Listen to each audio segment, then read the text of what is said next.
Leafpool and Crowfeather head out together into the wild and become rogues. I think Leafpool was probably already starting to feel the tug of home, and I think she would always yearn for community and family especially, but Crowfeather? I think Crowfeather would have been extremely happy as a rogue. I think he would have really found a lot of peace in being responsible for himself for a while, and not having to prove himself anymore to people around him. And I think that when they both realized Leafpool was pregnant, Rogue Crowfeather would be beyond excited to really try his best to make everything work.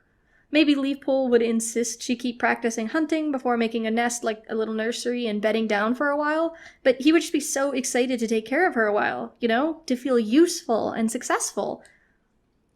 I think that once Leafpool found a nice hollow tree to bed down in, Crowfeather would be out pretty much every single day looking for moss and soft feathers to bring back, catching prey constantly. Maybe he would even be so focused on providing for her that he wouldn't be around as much as Leafpool wanted or needed. Crowfeather is happy with long periods of solitude, but Leafpool would probably be really lonely.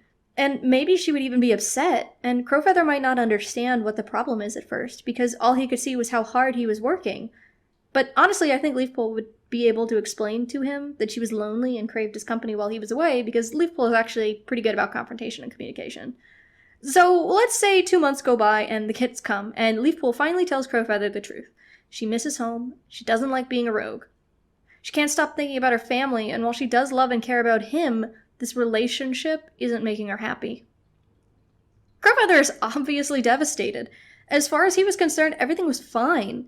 I think at first he would be really upset, and probably go hard through the Kubler-Ross model and hit all 5 stages of grief.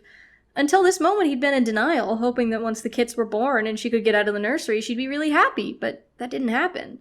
Maybe he would argue with her that she just needed to give him more time before she made a decision, maybe try bargaining, but eventually I think he would just accept that she was right. She just wasn't happy.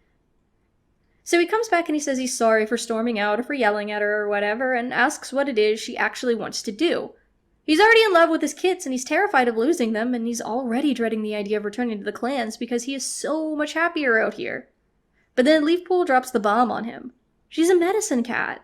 If she returns, she'll be in a lot of trouble, but she'll probably keep her job. But if she returns with kits, there's no way she'll ever be a medicine cat again.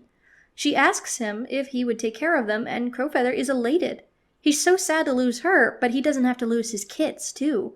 And knowing she will at least be happy starts to make him happy, too. Nowadays, I just call Crowfeather Stinky because it's, funny.